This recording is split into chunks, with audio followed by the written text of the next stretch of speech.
હાલો, જય શ્રી કૃષ્ણ. મારી યુટ્યુબ ચેનલમાં ગણેશા હોમ કિચનમાં આપણું હાર્દિક સ્વાગત છે. આજે આપણે બનાવીશું તવા પીઝા.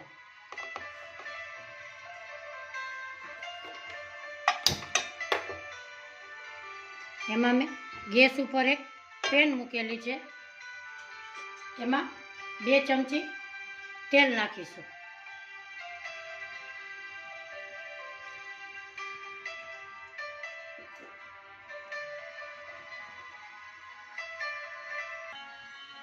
આપણું તેલ ગરમ થઈ ગયું છે.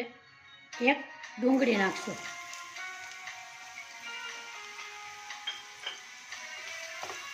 ડુંગળી સોતળાઈ જાય એટલે એક ટમેટું અને અડધું કેપ્સિકમ એ આપણે ઉમેરીશું. એક ટમેટું,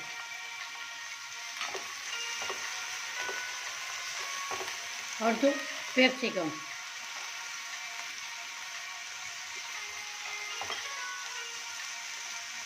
શાકના પ્રમાણમાં લીંબુ.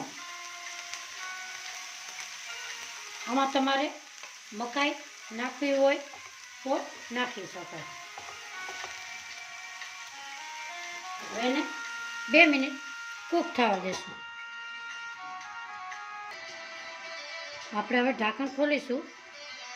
આપણો મસાલો બધો સરસ એકરસ થઈ ગયો છે. આપણે હવે એક પેનને નીચે ઉતારીશું. સૌ પ્રથમ આપણે પેન મૂકેલી છે.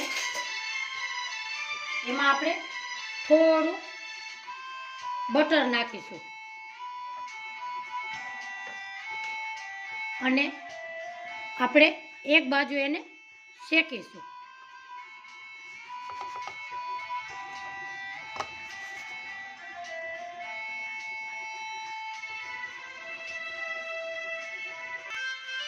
આપણે હવે આપણો પીઝો બ્રાઉન કલર થઈ ગયો છે. હવે એને આપણે પલટાવીશું. થોડુંક આપણે બટર નાખીશું અને ઊંધો આપણે આવી રીતે પલટાવીશું. એમાં આપણે નાખશું ટમેટાનો સોસ,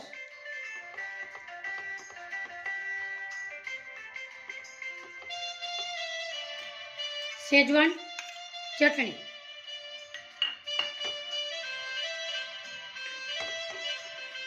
ને માયોનેઝ.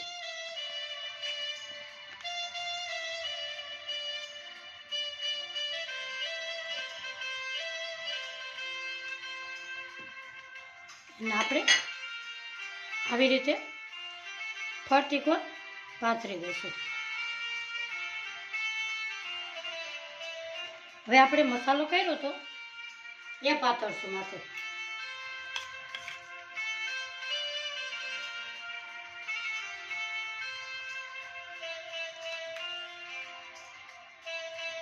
આજની મારી રેસીપી તમને ગમી હોય તો લાઈક કરજો, શેર કરજો, સબસ્ક્રાઈબ કરી બેલ આઇકોનના બટનને જરૂરથી દબાવજો.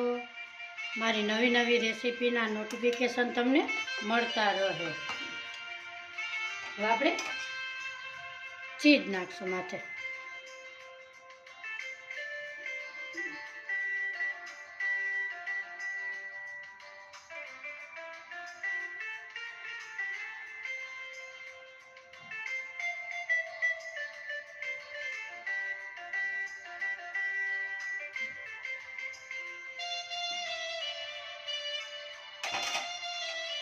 આવી રીતે આપણે ચીઝ પાથરશું.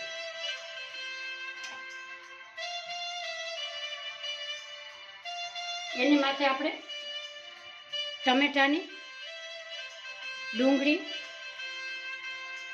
કેપ્સિકમ એની સ્લાઇસ મૂકશું. તમે પણ ઘરે આવી રીતે પીઝા બનાવો.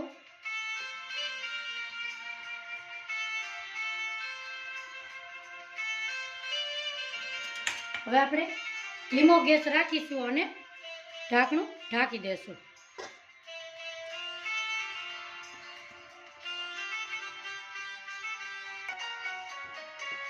આપણે 1 સેકન્ડ થઈ ગઈ છે. હવે આપણે નાખશું ઓરેગાનો.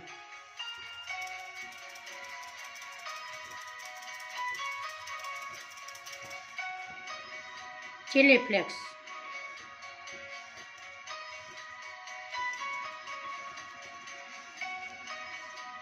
હવે એને 2 સેકન્ડ ફરીથી પાછા રાખશું. આપણે હવે 2 સેકન્ડ થઈ ગઈ છે. વાવ, આપણા પીઝા સરસ મસ્ત બન્યા છે. હવે આપણે સર્વ કરીશું.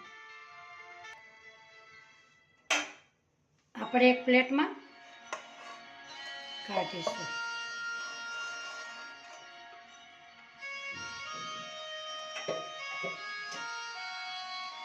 આજની મારી રેસીપી તમને કેવી લાગી કોમેન્ટ બોક્સમાં જરૂરથી જણાવજો. લાઈક કરજો, શેર કરજો, સબસ્ક્રાઈબ કરજો. આવી રીતે ફરી મળીશું નવી રેસીપીમાં. આવજો. જય શ્રી કૃષ્ણ.